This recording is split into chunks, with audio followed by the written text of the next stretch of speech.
What are you doing? What's wrong with you, you freak? It's just so cold at the moment. I'm absolutely freezing. I've got something for you. I got the medicine, Jim. What? Hot steaming cup of transfer chat. Run the titles.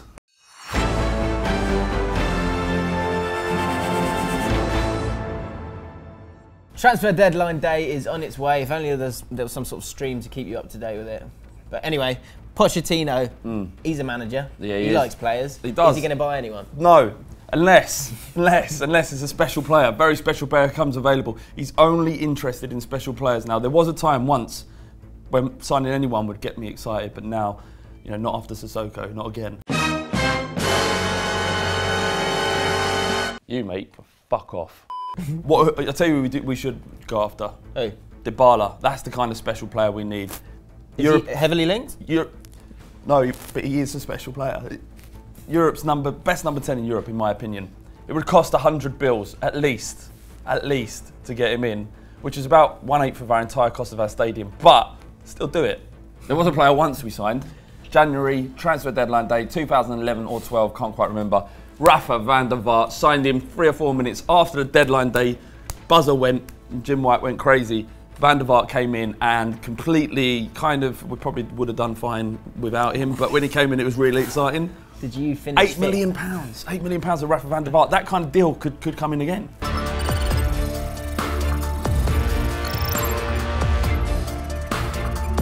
Speaking of which, Liverpool having a little bit of a wobble at the moment, and it looks like... How do you solve a crisis? Buy players. Buy players. Buy players in the last few days of the transfer window. Quincy Promes is a player for Spartak Moscow. Now, I'll be honest with you, Flau, I'm going to be honest with the viewers as well. I don't watch that much Russian football, but I've done a little bit of research on him, and he's scored 37 goals in 72 games. He's a player who can play on the left wing or the right wing. He's been playing on the right wing mostly this year, and so he could be someone that they would want. They've seen a bit of a troublesome position when Mane isn't available. Yeah. Obviously he's going to come back, but what if he gets injured? He could be a good shout. Said he's happy in Spartak Moscow. He has said that, but his best mate, above all best mates, and I should know, Wijnaldum, said that he'd love to see him there. Yeah, so that means he's definitely going. 25 years old, and look, there's a whole list of players who've said they're happy. That's what you got to do. Or maybe Wijnaldum's homesick and wants out and needs another Dutch player in. Yeah, maybe that's it. Maybe he's got spare room going and he's looking for someone. There have been a few players that have said, I'm happy and have moved on. You know, you've got Torres, Sol Campbell, Rooney, snakes, essentially.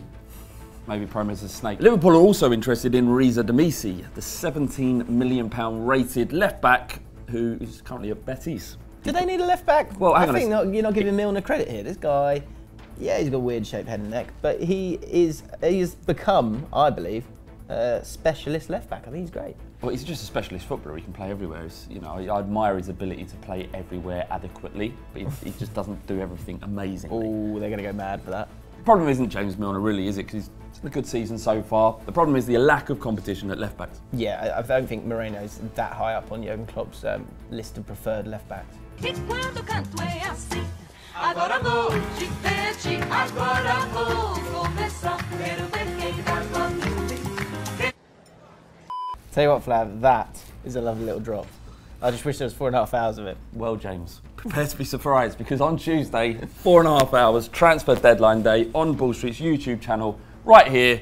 All you got to do is subscribe and watch us talk about transfers that probably won't happen. Yeah, but I mean, that's all good and well, but what if no transfers happen? Is there anything else we can enjoy? Well, there's a full fixture list of Premier League football matches to talk about as well. Wow.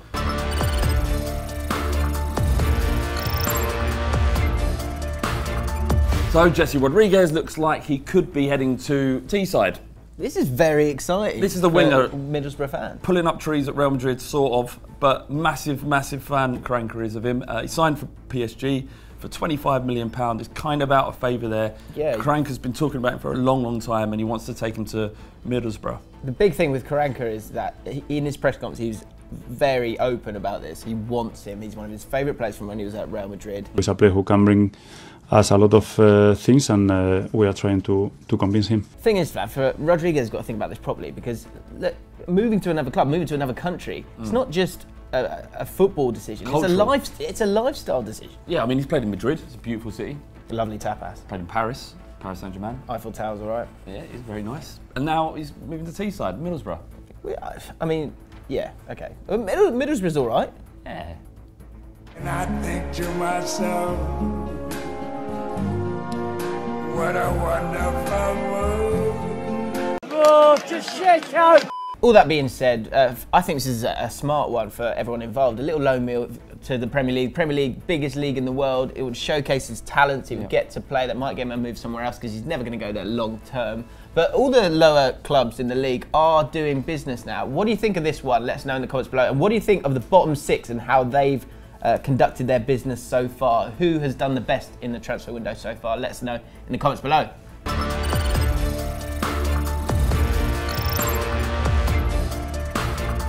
And finally, the big story of the whole window is probably in West Ham and their ins and outs. And there's going to be a weird little triumvirate going on, which could have a ripple effect in terms of West Ham's final dealings in the last few days of the window. Snodgrass, Hogan from Brentford, and Payet all involved in that. Because Marseille offering about 25 million for Payet. They don't want to go to the 30 million that West Ham want. The reason West Ham probably want that 30 million is to pay for Snodgrass and for Hogan. So, I mean, I think Scott Hogan is the real deal. He's got a bit like Charlie Austin. He's got a clinical finisher, lots of bags of speed, which Austin didn't have. And while, you know, there'd be some sort of Premier League snobs that would sniff at the fact that, you know, Scott Hogan, who is he? Is he going to be able to cut it? I've got reliable sources in a Brentford fan in the office. He's the real deal. He is. And probably will score goals for West Ham. What about Payet? That's going to go all the way, isn't it? It's just one of those ones that's just been rumbling on and on. Everyone knows he's going. He wants out. West Ham want rid of him. Marseille want him desperately. It's just about him agreeing a price. It's going to happen in January. It's just the interesting thing is about how much they're going to have to pay. And what if he doesn't go, though? He gets that close and then it doesn't happen. Then what? Then you've got like a little poisonous toad at your club. Yeah, which is never good. And Snodgrass, of course. I've got another theory. I know you love my theories. Snodgrass, if his name was Snodgrassinho, that transfer fee, it'd be double. Well, imagine Paulinho, if he was just... Was he great? Was he brilliant, was he? No, he's wank. Shite. Yeah. What's his name? Paulinho, it should have been Paul. Yeah. So if his name was Paul, it would have cost 400k, and you wouldn't have been bothered about him. But if Ronaldinho was called Ian, would he have been sold? Again, no. Yeah, that's why no one likes Fred. Brazilian, but the name doesn't work. Yeah. Snodgrassinho, you're a cracking player. That would be a great buy for West Ham, in my opinion. There you go. There's your lot. We hope you enjoyed it. If you have, give it a like. Let us know what you think about all the transfers that we've spoken about in the comments below. And most importantly, don't miss out on transfer deadline day. It's going to be on Tuesday from 7 o'clock, Tuesday 31st of January. We'll be there doing a watch along over the big games, including Liverpool versus Chelsea, and also talking about all the transfers from the entire window as the door slams shut. Never closes, it slams. It's always one or two big stories. Oh, yeah. Join us. Nice.